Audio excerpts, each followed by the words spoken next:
नमस्कार, आदाब, सत श्री अकाल, जय भीम, जोहार। मेरा नाम है नवीन कुमार। एक बार फिर से साबित हो गया है कि अमेरिका के राष्ट्रपति डोनाल्ड ट्रंप एक मूर्ख हैं और बकवास करना उनका प्रिय शौक है। लेकिन जो खबर है वो ये कि ऐसे मूर्ख डोनाल्ड ट्रंप ने वॉशिंगटन डीसी में बैठकर बीजेपी को उल्लू बनाया और बीजेपी वाले हो करके दांत निपोड़ने लगे। लेकिन इससे ज्यादा ट्रंप ने उल्लू बनाया भारत की मीडिया को। पूरी भाजपा, पूरी मोदी सरकार, पूरा भाजपा आईटी सेल और आरएसएस की पूरी मशीनरी को ट्रंप ने औकात दिखा दी कि आप क्या दूसरों का फैक्ट चेक करेंगे, आप तो खुद ही फेक न्यूज फैलाने के मास्टरमाइंड हैं। लेकिन अमेरिका ने भाजपा को तो उल्लू बनाया ही, भारत की मीडिया को तो उल्लू बनाया ही, लेकिन उसमें भी सबसे ज्यादा उल्लू बनाया टीवी चैनलों को, उसमें भी हिंदी टीवी चैनलों को। और ट्रंप को किसने उल्लू बनाया? ट्विटर के मालिक एलॉन मस्क ने। जरा समझिए कि दुनिया में कैसे उल्लू बनाने का खेल चल रहा है। लेकिन बीजेपी आईटी सेल वाले बैठकर करते क्या है? ट्रंप ने फिरकी ले ली और अमित मालवीय की दुकान हुल्ले ले ले करती रह गई। देखिए, अमेरिका की एक एजेंसी है यूएसएड, इसका पूरा नाम है United states agency for international development. इस एजेंसी को अमेरिका की जनता पैसा देती है ताकि वो दुनिया के अभावग्रस्त क्षेत्रों में लोगों की मदद कर सके। पिछले दिनों डोनाल्ड ट्रंप ने यह कहते हुए इस एजेंसी से भारत को होने वाली फंडिंग रोक दी थी कि हम वहां वोटर टर्नआउट बढ़ाने के लिए पैसे खर्च क्यों करें। बताया गया कि यह राशि $21 मिलियन यानी लगभग 182 करोड़ रुपए थी। भारत के मीडिया घराने इसे ले उड़े। यह देखिए, टाइम्स ऑफ इंडिया ने तो बाकायदा यहां तक लिख दिया कि इसका मतलब है जो बाइडेन लोकसभा चुनाव में कांग्रेस और इंडिया गठबंधन की मदद कर रहे थे। लेकिन भाजपा कैसे उल्लू बनी, इसको समझना ज्यादा जरूरी है। ट्रंप के मूर्खतापूर्ण बयान के बाद इस पर बीजेपी ने कहा कि कांग्रेस पार्टी पर विदेशी मदद लेने के आरोप की पुष्टि हो गई है। भाजपा ने कहा कि कांग्रेस विदेशी हस्तक्षेप से सरकार में आना चाहती है। वरिष्ठ बीजेपी नेता और पूर्व केंद्रीय मंत्री, वो भी कानून मंत्री रहे, रविशंकर प्रसाद ने बाकायदा प्रेस कॉन्फ्रेंस करके कहा कि अमेरिकी राष्ट्रपति डोनाल्ड ट्रंप के इस दावे से साफ हो गया है कि विदेशी ताकतें प्रधानमंत्री नरेंद्र मोदी की सरकार की वापसी रोकना चाहती थी। समझ में नहीं आया उनको कि अमेरिका पर इल्जाम लगा रहे हैं वो। उन्होंने पूर्व कांग्रेस अध्यक्ष और लोकसभा में विपक्ष के नेता राहुल गांधी का नाम लेकर कहा कि उन्हें विदेशों से मदद मिल रही। पहले चाइना कहते थे, अब अमेरिका कहने लगे। अब इसमें कोई संदेह नहीं रह गया। रविशंकर प्रसाद इससे भी आगे बढ़कर जाते हैं कि राष्ट्रपति ट्रंप की यूएसएड फंडिंग पर टिप्पणी ने पीएम मोदी के 2024 के चुनाव प्रचार के दावे की पुष्टि की है कि विदेशी ताकतें उन्हें सत्ता में आने से रोकने की कोशिश कर रही हैं। जब लोग उन्हें यानी कांग्रेस को वोट नहीं देते तो वो साजिश रचते हैं। उनको समझना चाहिए रविशंकर प्रसाद को। अभी अभी अमेरिका से लौटे हैं मोदी, एक दूसरे से दोस्ती की पींगे बढ़ाकर भारत के चुनाव को प्रभावित करने के लिए विदेशी धन का इस्तेमाल करते हैं। वो भारत के लोकतंत्र को बदनाम करते हैं। अमेरिका पर इल्जाम है, हम इसकी कड़ी निंदा करते हैं।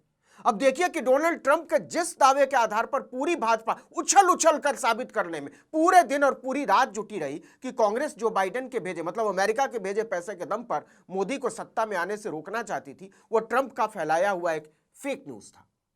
और ट्रंप को किसने उल्लू बनाया, ये बताएं। इसके पहले यह समझ लीजिए कि हिंदी के बेशर्म टीवी चैनलों ने पूरे दिन भाजपा और मोदी का फैलाया झूठा नैरेटिव बनाने के बाद यह बताने से भाग खड़ा हुआ कि ट्रंप ने भाजपा को दरअसल उल्लू बना दिया है।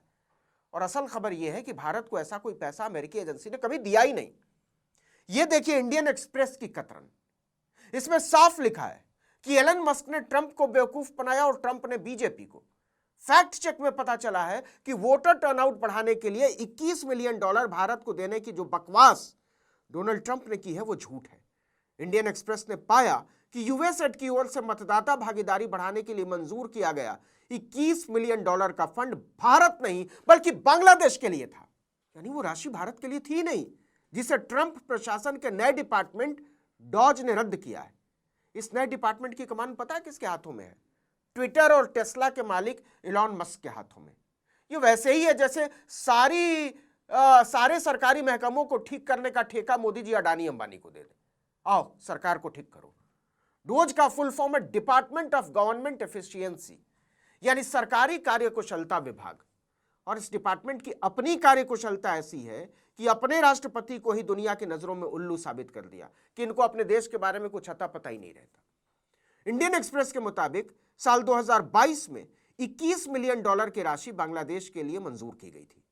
भारत के लिए नहीं, अमेरिका से मिली राशि में से 13.4 मिलियन डॉलर बांग्लादेशी छात्रों के बीच राजनीतिक और नागरिक जुड़ाव और 2024 के आम चुनावों से पहले की परियोजनाओं के लिए खर्च किए जा चुके थे।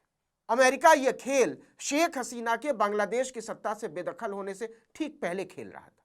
ट्रंप की भारी भद पिटने के बाद मस्क के नेतृत्व वाले डोज ने पूरा ब्यौरा जारी किया।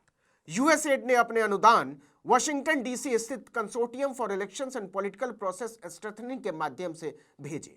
दस्तावेजों से पता चलता है कि जुलाई 2022 में यूएसएड के बांग्लादेश में चलाए गए अमार वोट अमार यानी मेरा वोट मेरा है कैंपेन के लिए जमकर पैसा बहाया। आपको याद हो तो बांग्लादेश में 2024 की शुरुआत में आम चुनाव हुए थे। इस चुनाव का विपक्ष ने बहिष्कार कर दिया था और शेख हसीना एक तरफा तरीके से जीतकर सत्ता में फिर से वापस आ गई थी।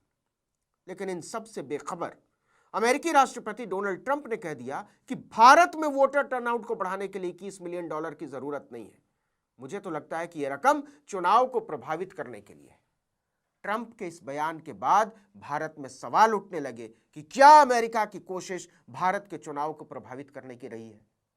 मोदी को उठाना चाहिए था यह मुद्दा, उनके आईटी सेल को बताना चाहिए था कि यह सब चल रहा है, लेकिन यह सब कुछ नहीं हुआ।